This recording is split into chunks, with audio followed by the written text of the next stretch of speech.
আমাদের আজকের এই মজলিসটা মোটামুটি শেষের দিকে। আমাকে যে বিষয়টা দেওয়া হয়েছে, যেহেতু সময় কম, আমি ভূমিকার দিকে না গিয়ে বিষয় সম্পর্কে কিছু কথাবার্তা ইনশাআল্লাহ বলবো। আমাদের বর্তমান সমাজে যেটা বেশি সমস্যা হচ্ছে, আমরা যারা দ্বীনের কাজ করি, দাওয়াতের কাজ করি, সেটা হলো আমাদের মধ্যে মানসিক একই বিষয়ের আমরা কাজ করি, একই বিষয়ে কথা বলি, কিন্তু আমাদের মধ্যে ঐক্যের বেশ সমস্যা দেখা যায়। আমার সাথে দাওয়া সার্কেলে যারা কাজ করেন তারা আমাকে বলেছেন যে উম্মার ঐক্য নিয়ে কিছু কথাবার্তা বলার জন্য, যে আমাদের ঐক্যের ক্ষেত্রে প্রতিবন্ধকতাগুলো কি কি, কেন ঐক্য হচ্ছে না, ঐক্য হতে সমস্যা কোথায়, আর আমরা ঐক্যবদ্ধ হতে চাইলে কিভাবে হতে পারি, এই বিষয়টা নিয়ে আমাকে আলোচনা করার জন্য বলা হয়েছে। আমি আপনাদেরকে সংক্ষেপে কয়েকটা কথা বলবো।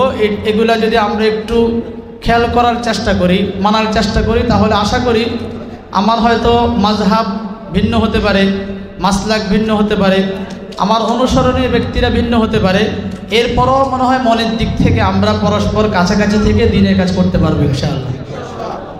তো সেক্ষেত্রে আমি প্রথমে যে আয়াতটা তেলাওয়াত করেছি সেটা হলো, এটা সূরা মুহাম্মাদের শেষ আয়াত, মুহাম্মাদুর রাসূলুল্লাহ ওয়াল্লাযীনা মাআহু আশিদ্দাউ আলাল কুফফারি রুহামাউ বাইনাহুম। মানে ঐক্য আমি কতটুক জায়গার ক্ষেত্রে আমার ঐক্যটা হবে এটা বোঝা দরকার। ঐক্য মানে হলো আপনার নামাজ আর আমার নামাজ রফে দেন করার ক্ষেত্রে সবাই সমান হব, এটা ঐক্য। আমার মাযহাব এক হতে হবে, এটা ঐক্য। আমি যাকে অনুসরণ করি আমাদের প্রত্যেকের অনুসরণীয় ব্যক্তির একই রকম হতে হবে, একই ব্যক্তি হতে হবে, এটা তো ঐক্য। এভাবে যদি চিন্তা করি আসলে এটা একটু জটিল। ইসলামের মৌলিক একটা বিষয় হলো কিছু বিষয়ে মত পার্থক্য থাকা, এটা ইসলামের সৌন্দর্য। কিছু বিষয় কি থাকা, মত পার্থক্য থাকা, এটা কি ইসলামের সৌন্দর্য, যেমন থাকা দরকার। আমি আপনাদেরকে একটা উদাহরণ দেই। রাসূল করিম সাল্লাল্লাহু আলাইহি ওয়াসাল্লাম রমজানে রাসূলের কাছে একজন সাহাবী এসেছেন, এসে বললেন, ইয়া রাসূলুল্লাহ, রমজানে রোজা রেখে স্ত্রীকে চুমা দেওয়া যাবে কিনা? আল্লাহ রাসূল বলেছেন দেওয়া যাবে। ওই সাহাবী চলে গেলেন। আরেকজন সাহাবী আসলেন, প্রশ্ন করলেন, ইয়া রাসূলুল্লাহ, রমজানে রোজা রেখে স্ত্রীকে চুমা দেওয়া যাবে কিনা? আল্লাহ রাসূল বললেন যে না, দিতে পারবে না। তাহলে বলেন মাসালা একই বিষয়ে ফতোয়া কয় রকম হলো? এখন প্রথম সাহাবী যিনি রাসূল থেকে মাসালা জানলেন, উনি জেনে তো উনি চলে গেছেন।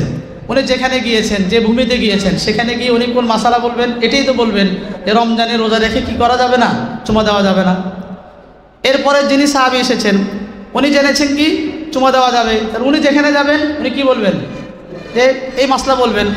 এখন এই সাহাবী থেকে মাসালা যারা শুনবেন তারা তো ওনারটাই বলবেন, হ্যাঁ রমজানে রোজা রেখে চুমা দেওয়া যাবে না। যারা চুমা দেওয়ারটা শুনবেন ওনারা বলবেন কি চুমা দেওয়া যাবে। এই দুই মজলিসে উপস্থিত ছিলেন আব্দুল্লাহ ইবনে আব্বাস রাদিয়াল্লাহু তাআলা। উনি চিন্তা করলেন আল্লাহ রাসূল দুইজনকে একই বিষয়ে দুই রকম মাসালা কেন বললেন। পরে উনি দেখলেন যে একজন শারীরিকভাবে সক্ষম, এই জন্য তাকে বলেছেন চুমা দিতে পারবে না। আরেকজন শারীরিকভাবে দুর্বল, তার ব্যাপারে বলেছেন চুমা দিতে পারবে। কথা বুঝিয়েন, আমি আপনাদেরকে বিষয়টা বোঝাচ্ছি। তাহলে দেখেন যে এই সাহাবী রাসূলের দুইটা মজলিসে পেয়েছে, ওনার বিশ্লেষণটা একরকম। যে সাহাবী এক মজলিস পেয়েছে, ওনার বিশ্লেষণটা কি আরেক রকম। এখন আপনি বলেন বিশ্লেষণ তো তিনটা হলো। এখন আব্দুল্লাহ ইবনে আব্বাস রাদিয়াল্লাহু তাআলা আনহু বলেন যে তোমাদের মধ্যে যারা শারীরিকভাবে সক্ষম ওরা চুমা দিতে পারবে, যারা দুর্বল তারা পারবে না। আমাদের তাবেঈদের মধ্যে এসে ইমাম আযম আবু হানিফা রাহমাতুল্লাহ আলাইহি উনি দেখলেন যে এটা তো একটু জটিল। আপনি কার ব্যাপারে কি বলবেন, যে কে দুর্বল কে শক্তিশালী, এইভাবে যদি আপনি ভাগ করতে যান, তালাশ করতে যান, বিষয়টা কী হবে, জটিল হবে। আর প্রত্যেকটা পুরুষ নিজের ব্যাপারে মনে করে আমি তো শক্তিশালী, কেউ তো নিজেকে দুর্বল মনে করে না। প্রত্যেকে নিজেকে এমনভাবে প্রকাশ করে সে কি শক্তিশালী, কেউ তো নিজেকে দুর্বল মনে করে না। এই জন্য আবু হানিফা রাহমাতুল্লাহ আলাইহি উনি গবেষণা করলেন এটার উপরে, করে উনি বললেন রমজানে রোজা রেখে গালে চুমা দেওয়া যাবে, ঠোঁটে চুমা দেওয়া যাবে না। আমার কথা বুঝিয়েন, উনি কি ফতোয়া দিলেন? গালে দেওয়া যাবে, ঠোঁটে কি করা যাবে না। যারা এখানে বিবাহিত তারা বুঝবেন কেন গালে দেওয়া যাবে, কেন ঠোঁটে দেওয়া যাবে না। যারা বিবাহ করেন নাই ওনারা বিবাহ করার সিদ্ধান্ত নেন, নিলে আপনাদের ইনশাআল্লাহ এটা কি আসবে, খুব সহজে বুঝে আসবে। এখন শুনেন, আমি আপনাকে যেটা বলতে চাচ্ছি, এই যে সাহাবায়ে কেরাম রাসূল থেকে তো ফতোয়া শুনলেন, যে সাহাবী যেখানে গিয়েছেন সেখানে গিয়ে ওই সাহাবী ওই ফতোয়াটা দিয়েছেন, মানুষ সেটাকে কি করছে, অনুসরণ করছে। এই যে ইখতিলাফ থাকার কারণে বলেন আমাদের জন্য, আমরা যারা দিন মানার চেষ্টা করি, আমাদের জন্য কি সহজ হলো না কঠিন হলো? আসেন নামাজের মাসলা, নামাজের ক্ষেত্রে এরকম অনেক মাসালা আছে। এই সব বিষয়ে যত ধরনের ইখতিলাফগুলো আমরা দেখতে পাই যে ইমামদের মধ্যে ইখতিলাফ হয়েছে, এই ইখতিলাফগুলো কাম্য হওয়া দরকার। ইখতিলাফের কারণে আমাদের বিপদের সময়, সমস্যার সময়গুলোতে আমল করাটা কি হয়, সহজ হয়। এজন্য আপনি সবাইকে সব দিক থেকে এক করার চিন্তা, সব দিক থেকে, নামাজের দিক থেকে, রফায়েদের দিক থেকে, রফায়েদের না করার দিক থেকে, আমিন জোরে বলার ক্ষেত্রে, আমিন আস্তে বলার ক্ষেত্রে সবাইকে আপনি এক করার যে প্ল্যান, এই প্ল্যানটা আসলে সুন্দর নয়, এটা অসুন্দর প্ল্যান। আমার কথা বুঝে আসছে? এক্ষেত্রে কি হবে না, এক করার এটা সঠিক হবে না। একটা আপনি কোন দিক থেকে করবেন দেখেন, সাহাবায়ে কেরামের উপর রাসূল মেহনত করেছেন, করার পরে সাহাবায়ে কেরামের যে বৈশিষ্ট্য দাঁড়িয়েছে সেটা কি, আশিদ্দাউ আলাল কুফার রুহামাউ বাইনাহুম। আল্লাহ রসুল 23 বছরের মেহনতের পরে যে কাফেলা তৈরি করেছেন, সেই কাফেলা সম্পর্কে আল্লাহ তাআলা প্রশংসা করছেন, মুহাম্মাদুর রাসূলুল্লাহ, মুহাম্মদ আল্লাহ রসুল, আশিদ্দাউ আলাল কুফার ওয়াল্লাযীনা মাআহু আশিদ্দাউ আলাল কুফারি রুহামাউ বাইনাহুম। তার সাথে যারা আছে তাদের গুরুত্বপূর্ণ দুইটা বৈশিষ্ট্য। এক নম্বর বৈশিষ্ট্য কি, সব সাহাবায়ে কেরাম, সকল সাহাবায়ে কেরাম কাফেরদের বিরুদ্ধে কঠোর। সকল সাহাবায়ে কেরামের কি বৈশিষ্ট্য ছিল, কাফেরদের বিরুদ্ধে সর্বোচ্চ কঠোর। আশিদ্দাউ এটা হলো সর্বোচ্চ কঠোরতা বোঝায়, এটা সাধারণ কঠোরতা না। কাফেরদের ইস্যু আসলে ওনারা সবাই কি ছিলেন, ঐক্যবদ্ধভাবে কাফেরদের বিরুদ্ধে লড়াই করা, কাফেরদেরকে প্রতিহত করা, তাদেরকে দমানোর চেষ্টা করা। এক্ষেত্রে সাহাবায়ে কেরামের মধ্যে কোনো ধরনের কোনো ইখতিলাফ ছিল না। এই বিষয়ে তারা কি ছিলেন, কঠোর ছিলেন। রুহামাউ বাইনাহুম, কিন্তু তারা পরস্পরের ব্যাপারে কি ছিলেন, সহনশীল ছিলেন। আমরা যারা দাওয়াতের কাজ করতে চাই, আপনি এই বিষয়টা একটু ফোকাস করেন। আমার কঠোরতা, আমার শিদ্দত, আমার সব কিছুর ক্ষেত্রে কঠোরতা, এটা কার বিরুদ্ধে হবে, কাফেরদের বিরুদ্ধে হবে। কিন্তু একজন মুমিনের ব্যাপারে, একজন মুমিন আপনার মাসলাকের সাথে সে একমত না, আপনার মতের সাথে সে হয়তো একমত না, আপনার সাথে সে হয়তো একমত হতে পারছে না। এখন কোনো বিষয় আপনার আকীদা অনুযায়ী, আপনার চিন্তা চেতনা অনুযায়ী, আপনার বিশ্বাস অনুযায়ী আপনার কাছে কারো একটা বিষয় ভুল মনে হচ্ছে, কিন্তু আমি তার ক্ষেত্রে যখন তার এই ভুলের আলোচনাটা করব, আলোচনার পদ্ধতিটা কেমন হবে। আমাদের কি হয়, আমার কঠোরতা, আমার বাড়াবাড়ি সব কিছু যাই হলো আমার মুমিন ভাই, আমার মুমিন আলেম তার বিরুদ্ধে যায়, মুমিনদের দলের বিরুদ্ধে যায়। আর আমার নম্রতা, আমার কোমলতা, এই সব কিছু হলো কার ব্যাপারে, কাফেরদের ব্যাপারে। দেখেন, মানুষের ভিতরে আল্লাহ তাআলা কঠোরতার বৈশিষ্ট্য দিয়েছেন, আবার নম্রতার বৈশিষ্ট্য দিয়েছেন। কঠোরতার এই ফিতরতটা, এই স্বভাবটাকে যেখানে যে পরিমাণ প্রয়োগ করা দরকার, আপনি যদি সেখানে সেই পরিমাণ প্রয়োগ না করেন, তাহলে এটা বিপরীত জায়গাতে কী হবে, প্রয়োগ হবে। ঠিক নম্রতা, কোমলতা যেখানে যে পরিমাণ প্রয়োগ করা দরকার, সেখানে যদি আপনি সেই পরিমাণ প্রয়োগ না করেন, তাহলে বিপরীত জায়গাতে কী হবে, প্রয়োগ হবে। আমাদের কি হচ্ছে, আমরা যখন আমার ভাইদের বিরুদ্ধে কঠোর হচ্ছি, আমার ভাই যে কালিমা পড়ে লা ইলাহা ইল্লাল্লাহ, হয়তো তার সাথে আমার কিছু ক্ষেত্রে কি আছে, ভিন্নতা আছে, তার বিষয়ে আমি সমালোচনা করতে গিয়ে যে ভাষা ব্যবহার করি, যে শব্দ ব্যবহার করি, যেভাবে তার বিরুদ্ধে আক্রমণাত্মক হই, আমি এইটাতে যত বেশি অ্যাগ্রেসিভ হচ্ছি, সেই পরিমাণ, সেই স্তরের আমার ভিতরে দুর্বলতা, কোমলতা, নম্রতা তৈরি হচ্ছে। আমার শত্রু, আমাদের দ্বীন আর ইসলামের শত্রু কাফেরদের ব্যাপারে। আমাদের এই যে ফেসবুক আমরা ব্যবহার করি অনেকে, বাস কারো একটা সমস্যা পেয়েছি, সবাই লিখতে শুরু করি, বাস তার বিরুদ্ধে বলা শুরু করেছি। আমি বাস কোনো একজন আলোচকের কোনো একটা কথা আমার চিন্তা চেতনার সাথে সাংঘর্ষিক হয়েছে, আমি তার বিরুদ্ধে বলতে থাকি। দেখেন, আপনাদেরকে মৌলিক কিছু আকীদার কথা বলি। আমাদের বাংলাদেশে যারা প্রচলিত রাজনীতিটা করে, ইসলামী রাজনীতির নামে, গণতান্ত্রিক এই সিস্টেমের রাজনীতি, যাদেরকে আমরা ওলামায়ে কেরাম হিসেবে বিশ্বাস করি, সাধারণ আলেম এবং যারা তাওহীদের কথা বলে, জিহাদের কথা বলে, তাদের ব্যাপারে আমি জানি এবং কিতাবের কথাই বলছি, তারা কেউ এই সমস্ত আলেম যারা রাজনীতি করে সংসদেও গিয়েছে। এবার আপনি বলেন জামাত ইসলাম বলেন, খেলাফত মজলিস বলেন, আমাদের মুফতি আমির সাহেব বলেন, এমন কাউকে, কোনো আলেম, কোনো মুজাহিদ আলেম যারা আলমী জিহাদ করেন, আঞ্চলিক জিহাদ করেন, কোনো মুজাহিদ আলেম এ ধরনের কোনো ব্যক্তিকে কখনো তাকফির করে নাই, কাফের বলে না। কিন্তু আমাদের কিছু অতি উৎসাহী ভাই আছে, তারা তাকফির না করলে তাদের কাছে অশান্তি লাগে। এই যে আপনি যে অতি উৎসাহের আচরণটা করছেন, এই সমস্ত আলেমদেরকে কাফের ফতোয়া দিচ্ছেন, আপনার তো সমস্যা হচ্ছে না, আপনি তো তেমন কিছু না, আপনার বয়স 17 বছর, 18 বছর, 20 বছর, কিন্তু যারা আসলে মাঠ পর্যায়ে ইখলাসের সাথে শরীয়ত রাসূলকে সামনে রেখে, দিনকে সামনে রেখে উম্মার দরদ নিয়ে দাওয়াতের কাজটা করছেন, উম্মাকে ঐক্যবদ্ধ করতে যাচ্ছেন, জিহাদের চেতনা উম্মতকে দিতে যাচ্ছেন, উম্মতের জন্য বিশাল কিছু একটা করতে যাচ্ছেন, পুরো আলমের মধ্যে সহি একটা ফিকির, সহি একটা ইমারা করতে যাচ্ছে, আপনাদের কারণে, আপনার এই বাড়াবাড়ির কারণে, আপনার অতিরঞ্জনের এই সমস্ত ফতুয়ার কারণে এই সমস্ত দায়ী ভাইদের, যে সমস্ত আলেমদের, মুজাহিদ আলেমদের কী হচ্ছে? ক্ষতি হচ্ছে। আপনি ফতুয়া দিচ্ছেন উল্টাপাল্টা, আপনি কমেন্ট করছেন উল্টাপাল্টা লিখছেন, তো দিন শেষে এখন আমাদেরকে বলে, আমরা যারা থাকি অঞ্চলে, গ্রামগঞ্জে থাকি, হক কথা বলার চেষ্টা করি, আমাদেরকে বলে এরা হলো অমুক গ্রুপের লোক, অমুক হুজুরের গ্রুপের লোক। ভাই, আমি তো এই চিন্তা চেতনা লালন করি না, আমরা তো কাউকে কোনো আলেমকে তাকফির করি না, কোনো আলেমকে বাবা কাফের হওয়ার ফতুয়া দিই না। আপনার সাথে মতে মিলে নেই, আমি আপনার মতো করে নামাজ পড়ি না, এই জন্য আমি কাফের হয়ে গেলাম। আমি আপনার মতো করে রাজনীতি করি না, এই জন্য আমি কাফের হয়ে গেলাম। আপনি যে গ্রুপের কী করেন, জিহাদ করেন, আমি করি না, এই জন্য আমি কী হয়ে গেলাম? কাফের। এভাবে যদি আপনি কাফের ফতুয়া দিতে থাকেন, তো আপনি ভাই জিহাদটা করবেন কাকে নিয়ে? কার জন্য লড়াই করবেন আপনি? কার জন্য আপনি দিন কায়েম করতে চাচ্ছেন? আপনার দিন কায়েমের এজেন্ডা রেখে এটা পরিষ্কার করেন আপনি। এই জন্য দেখেন, সাহাবায়ে কেরামের এই সিফতটাকে অনুধাবন করেন। আশিদ্দাউ আলাল কুফফারি রুহামাউ বাইনাহুম। সাহাবায়ে কেরাম কাফেরদের বিরুদ্ধে কঠোর ছিলেন, কাফেরদের ক্ষেত্রে ওনাদের আচরণ নীতি আর মুমিনদের ব্যাপারে সাহাবায়ে কেরামের আচরণ নীতি একরকম ছিল না। এই জন্য এখানে যারা এসেছেন, অনেক জেনারেল ভাই এসেছেন, এই আওয়াজ হয়তো আরও অনেকের কাছে বসবে। আমি বাংলাদেশের হকপন্থী আলেমদের পক্ষ থেকে প্রতিনিধি হয়ে এই দাবি করছি, কোনো হকপন্থী আলেম যাদেরকে আপনারা চিনেন, মুফতি মাহমুদুল হাসান গনবী বলেন, আপনি হারুন আজাদ সাহেব বলেন, শেখ জসিমউদ্দিন রহমান হাফিজাউল্লাহ বলেন, যাদেরকে আপনারা চিনেন অথবা চিনেন না, এমন প্রত্যেক আলেমের পক্ষ থেকে আমি দাবি করছি, কোনো আলেমকে যারা গণতন্ত্রের ইসলামী শিরোনামে রাজনীতি করছে এমন কাউকে কখনো তাকফির করে নাই, কাফের বলে না, এবং কাফের বলা ওনাদের সিদ্ধান্তের মধ্যেও নাই। আপনি যদি ওনাদের নাম ব্যবহার করে এই ধরনের কথা বলে থাকেন, আচরণ করে থাকেন, পুরো দায়ভার আপনি নেবেন। আপনার কারণে আপনি কোনো হক ব্যক্তিদের, হক কাফেলাকে আপনি দোষযুক্ত করতে পারেন না, এই অধিকার আপনার নাই। আমার কথা বুঝে আসছে ভাই? আপনার সিদ্ধান্ত আপনার বাড়াবাড়ি কাফেরদের বিরুদ্ধে করেন, এ হলো একটা বিষয়। অর্থাৎ আশিদ্দাউ আলাল কুফফারি রুহামাউ বাইনাহুম হব। আপনি হেফাজতের আলেম মামুনুল হক সাহেবের ব্যাপারে আপনি একটা কথাবার্তা বলে দিলেন, সাখাওয়াত হোসেন রাজি সাহেবের ব্যাপারে একটা বলে দিলেন, অমুকের ব্যাপারে বলে দিলেন। আরে ভাই, ফতুয়া দেওয়ার দায়িত্ব আপনাকে কে দিয়েছে? আপনি কেন ফতুয়ার দায়িত্ব না নিলেন?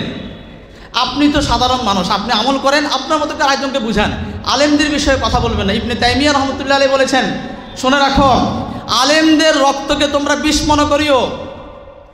ইমাম ইবনে তাইমিয়া রহমতুল্লাহ বলেছেন, আলেমদের রক্তকে তোমরা বিষ মনে করিও, আলেমদের বিরুদ্ধে তোমরা যেও না। যে ভূমির মানুষগুলো তাওহীদের কাজ যারা করেছেন, জিহাদের কাজ যারা করেছেন, যারা ওই ভূমির আলেমদের বিরুদ্ধে লেগেছে, ওই ভূমিতে কাজ উঠে নেই। আপনি সোমালিয়ার অবস্থা দেখেন, সোমালিয়ার জিহাদ শুরুতে সমস্যা ছিল, এখন অবস্থা ভালো কেন? ভালো হওয়ার কারণ হলো ওনারা আলেমদের সাথে একটা সুসম্পর্ক করেছেন, একটা ভালো অবস্থান তৈরি করেছেন। এই জন্য হ্যাঁ, আমাদের অনেকে আছে ওনারা বিশ্বাস করেন যে গণতন্ত্রের মাধ্যমে ইসলাম কায়েম হবে, কিন্তু ইনশাল্লাহ এই বিশ্বাসটা আস্তে আস্তে নড়বড় হয়ে যাবে। কখন নড়বড় হবে? যখন আমরা মৌলিকভাবে সঠিকভাবে কাজ করতে থাকবো। কাজ করতে করতে একসময় দেখবেন যে যখন বিভিন্ন জায়গাতে আস্তে আস্তে বিজয় আসা শুরু করবে, তখন গণতন্ত্রের ভাইয়েরা বুঝবে যে আসলে এভাবে হবে না। আপনি দেখেন বাংলাদেশে আস্তে আস্তে বাংলাদেশের গণতন্ত্র যখনই বিপদে পড়েছে, মুখ থুবড়ে পড়েছে, তো গণতন্ত্রকে উদ্ধার করার জন্য গণতন্ত্র এসেছে না রক্ত এসেছে? কথা বুঝিয়েন। আপনি ৭১-এর পর থেকে দেখেন, যেখানেই বাংলাদেশের গণতন্ত্র বিপদে পড়ে গেছে, তো গণতন্ত্রকে কি গণতন্ত্র দিয়ে উদ্ধার করা হয়েছে? এখান থেকে তো একটা মেসেজ সে পাচ্ছে। এখানে অনেক ভাই বুঝে যাচ্ছে যে আমাদের এই গণতন্ত্র দিয়ে হবে না। আফগানিস্তানে যখন বিজয় হলো, তখন অনেকে বলেছে ওখানে তো পাহাড়ি এলাকা হওয়ার কারণে এই জন্য ওখানে সম্ভব হয়েছে, এটা নন পাহাড়ি এলাকা, যেখানে ওখানে হবে না কেন? এরপরে যখন ফিলিস্তিনের যখন গুহা থেকে আস্তে আস্তে বের হয়ে ভূতের মতো মাইক শুরু করে দিল, তখন একটু চিন্তার মধ্যে পরিবর্তন আসা শুরু করলো কিনা? আসেন। এরপরে যখন সিরিয়ার বিজয় আসলো, তখন চিন্তার মধ্যে আরও পরিবর্তন আসলো। এভাবে এক এক ভূমির বিজয় আসা শুরু করবে, উম্মত বুঝবে আমাদের বিজয়ের রাস্তা, আমাদের হকের উপর আসার রাস্তা, প্রতিষ্ঠিত হওয়ার রাস্তা, দিন বিজয়ের রাস্তা, সেটাই যেই রাস্তায় রাসূল করিম সাল্লাল্লাহু আলাইহি সাল্লাম চলেছেন, যে রাস্তায় রাসূল করিম সাল্লাল্লাহু আলাইহি সাল্লাম সাহাবায়ে কেরামকে চলতে শিখিয়েছেন। আমি আপনাদেরকে সর্বশেষ একটা তথ্য দিয়ে আলোচনা শেষ করি।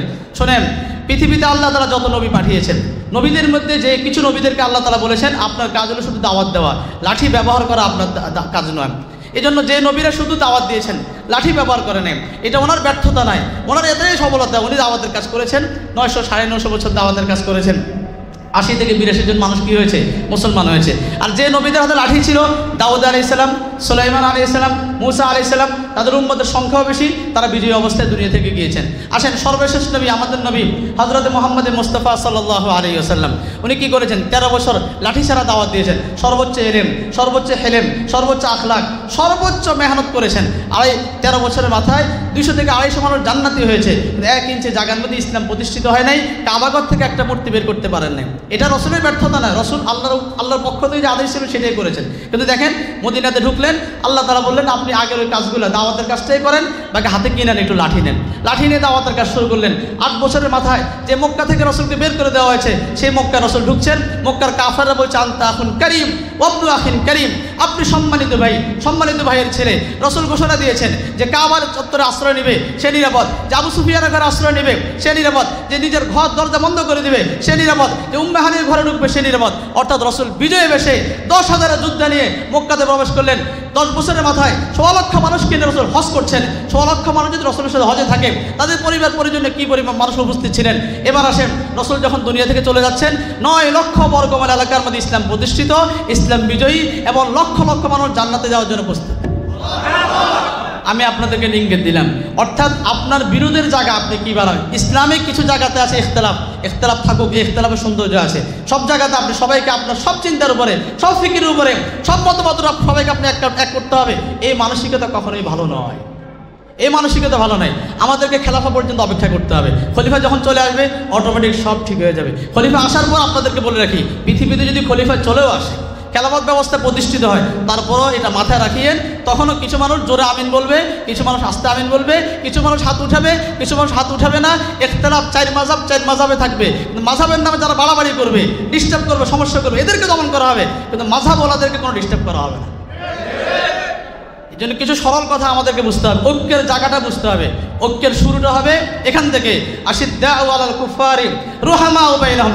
আমি আমার মুমিন যে কালিমা লা ইলাহা ইল্লাল্লাহ পড়েছে, তার ব্যাপারে আমি সর্বোচ্চ ছাড় দিব, তার ব্যাপারে আমি সর্বোচ্চ সহনশীলতা প্রদর্শন করব। আর যে কাফের, বেঈমান, মুরতাদ, নাস্তিক, সাতেম রাসূল, তার ব্যাপারে আমি সর্বোচ্চ স্তরে কঠোর হব, সর্বোচ্চ স্তরে পদক্ষেপ গ্রহণ করব। এটা যদি আমরা মাথায় রাখি, এই জন্য ভাই আপনারা ছোটোখাটো বিষয়। আরেকটা উদাহরণ আপনাদেরকে আমি আলোচনা শেষ করি, আমার সময় খুবই কম। আমি ভেবেছিলাম আমাকে সময়টা একটু বেশি দিলে আমি লম্বা সময় নিয়ে কথা বলতাম। আপনাদেরকে ও যাক, 15 মিনিট বেড়েছে। 15 মিনিট বেড়েছে না? নামাজ কয়টায়? আচ্ছা ঠিক আছে, আমি বলি একটা উদাহরণ আপনাদেরকে শুনে। এই উপমহাদেশের ইংরেজদের বিরুদ্ধে খেলাফা পুনরুদ্ধারের জন্য যে মানুষগুলো সবচেয়ে বেশি কোরবানি দিয়েছেন, তাদের মধ্যে একজন হলো শাহ ইসমাইল শহীদ রহমতুল্লাহ। বলেন কি নাম? শাহ ইসমাইল শহীদ রহমতুল্লাহ। ইসমাইল শহীদ রহমতুল্লাহ আলাই, ওনার বিষয়ে যদি আপনারা পড়তে চান, আবুল হাসান আলী নদভী রহমতুল্লাহ আলের কিতাব আছে সিরাতে সৈয়দ বেরলভী রহমতুল্লাহ আলী, ওখানে আলোচনা প্রসঙ্গে ইসমাইল শহীদ রহমতুল্লাহ আলোচনা এসেছে। ওখানে একটা ঘটনা আমি আপনাদেরকে শুনে। ইসমাইল শহীদ রহমতুল্লাহ আলী এক পর্যায়ে হঠাৎ করে উনি নামাজের মধ্যে রফেদিন করা শুরু করলেন। কি করা শুরু করলেন? রফেদিনের মাস্টার আপনাদেরকে বলি, যারা রফেদিন করছেন ওনাদেরকে ছোট করার কোনো নিয়ত না, আমি তাদেরকে দিল থেকে মহব্বত করি, ভালোবাসি। আপনি করেন এটা, আমি জোরে বলা আসতে বলার কারণে ইমান কুফরের কোনো মাসালা না, এটা উত্তমানোত্তমের বিষয়। আপনি হাত উঠানো না উঠানো এটা কোনো ফরজ ওয়াজিবের মাসালা না, উত্তমানোত্তমের বিষয়। যাদের ইখতিলাফ হয়েছে সলাফের জামানায়, ওনারা এটাকে ফরজ ওয়াজিব মনে করে কি করে নাই, ইখতিলাফ করেন। আমি বলছি আপনাদেরকে, দেখেন আমি যে ভূমিতে আছি, যে ভূমিতে কাজ করছি, এই ভূমির মানুষের মেজাজ, তার মাযহাব, তার চিন্তা চেতনা আমাকে বুঝতে হবে। যদি এটা আমি বুঝতে ব্যর্থ হই, তাহলে আমার কাজের মধ্যে সমস্যা তৈরি হবে। ইসমাইল শহীদ রহমতুল্লাহ উনি রফেদিন করা শুরু করলেন। এটা নিয়ে সবার মধ্যে আলোচনা সমালোচনা শুরু হলো, কি শুরু করলো এটা। এক্ষেত্রে ওনার সাথে কেউ যে কথা বলবে, এটা নিয়ে সবার মধ্যে দ্বিধাদ্বন্দ্ব কাজ করছিল। পরে পরামর্শক্রমে ওনার একজন চাচাকে দায়িত্ব দেওয়া হলো যে আপনি ইসমাইলের সাথে এটা নিয়ে কথা বলেন। তো চাচা ইসমাইল শহীদ রহমতুল্লাহ কাছে গেলেন, যাওয়ার পরে বললেন, ভাতিজা তোমার তো অনেক এলেম কালেম, তোমার সাথে আমি এলেম দিয়ে আমি পারবো না। আর কি আমি তোমার কাছে ছোট্ট একটা প্রশ্ন করি, সেটা হলো যদি কোনো ভূমিতে আল্লাহ রসুল সাল্লাল্লাহু আলাইহি ওয়াসাল্লামের একটা সুন্নাহর উপর আমল চলে, কোনো জমিনে, কোনো ভূমিতে, কোনো এলাকাতে যদি কি হয়, রসুলের একটা সুন্নাহর উপরে কি হয়, আমল চলে, একটা বিষয়ে একটা সুন্নাহর উপর আমল চলে, সেখানে ওই বিষয়ে বিপরীত আরেকটা সুন্নাহ, একই বিষয়ের কি বিপরীত আরেকটা সুন্নাহ। আমি আপনাদেরকে শুরুতে উদাহরণ দিয়েছিলাম, একই বিষয়ে একাধিক সুন্নাহ হতে পারে কিনা। ওই যে চুমার ঘটনা, একজনকে বললেন দেওয়া যাবে, আরেকজনকে বললে কি, একজন যে সাহাবী যে ভূমিতে গিয়েছেন উনি তো যিনি শুনেছেন দেওয়া যাবে উনি তো দেওয়ার কথাই বলবেন নাকি, বিপরীতটা বলবেন? যিনি শুনেছেন যে দেওয়া যাবে না, তিনি ওইখানে গিয়ে কী বলবেন? বিপরীতটা বলবেন না ওইটাই বলবেন? ঠিক উনি বলছেন একই বিষয়ে যদি কেউ একাধিক শূন্য হয়, রফেদের হাদিসও কি আছে? আবার রফেদের না করার কথাও কি আছে? হাদিসে আছে। রফেদের আমল করেছেন এমন সাহাবাই কেরামও আছেন, রফেদের আমল করেন না এমন সাহাবাই কেরামও কি আছে। উনি বললেন যে একই ভূমিতে, একটা ভূমিতে যদি রসুলের একটা সুন্নার উপর আমল চলে, তো সেখানে একই বিষয়ের বিপরীতে আরেকটা সুন্না আসার কারণে যদি সাধারণ মানুষ যারা দিন সম্পর্কে জানে না, বুঝে না, তাদের মধ্যে যদি বিভ্রান্তি তৈরি হয়, পেরেশানি তৈরি হয়, তখন কি সেখানে বিপরীতে আরেকটা সুন্না আনাকে ঠিক হবে? এ প্রশ্ন কে করেছেন? চাচা করেছেন কার কাছে? শাহ ইসমাইল শহীদ রহমতুল্লাহ আলাইহির কাছে। ইসমাইল শহীদ রহমতুল্লাহ বলেন, চাচা যান, আপনারা আমাকে বুঝাইতে হবে না, আমি বুঝে গেছি। দেখেন, আফগানের ভূমিতে লড়াই হয়েছে, সেই লড়াইয়ে আরব থেকে মুজাহিদরা এসেছে কিনা? আপনারা যদি শেখ আবদুল্লাহ আজম রহমতুল্লাহ আলাইহির তাফসীর সূরা তাওবাটা পড়েন, একটু পড়িয়েন, সেখানে আরবরা কিভাবে তাদের সাথে একাত্ম হয়ে গেছে, তাদের পিছনে কিভাবে নামাজ পড়েছেন, কিভাবে আমল করেছেন। আরবরা যদি উদার হইতে পারে, শায়েখরা যদি উদার হইতে পারে, আপনি আর আমি কে? আমি কোন শায়েখের অনুসরণ করে যে এখানে এসে আমি বাড়াবাড়ি করব? আমি দেখেন, আমাদের বাংলাদেশে আলহামদুলিল্লাহ কিছু এলাকা আছে যেখানে আমাদের আলে হাদিসদের কি আছে এলাকা, এখানে আপনি এই ফতুয়া দিয়েন না যে আপনি কি করেন আমি নাচতে বলেন, এটা আপনি ফতুয়া দিয়েন না। সেখানে আপনি এই ফতুয়া দিয়েন না যে আপনি রফেদিন করবেন না, এটা না। কারণ তারা 100 বছর 150 বছর থেকে কি করছে, এই আমলটা করছে। তাকে আপনি ওই এলাকাতে সেভাবে আমল করতে পারেন, বরং আপনি যদি সেই এলাকাতে যান দাওয়াতের নিয়ে, আমি বলবো যে আপনি গিয়ে কী করেন, সেখানে আমিন জোরে বলেন, সেখানে আপনি কী করেন, রফেদিন করেন। কারণ আপনি যেহেতু দাওয়াতের নিয়ে গিয়েছেন, আপনি বিপরীত কথা বলবেন, ওরা নিতে পারবে না।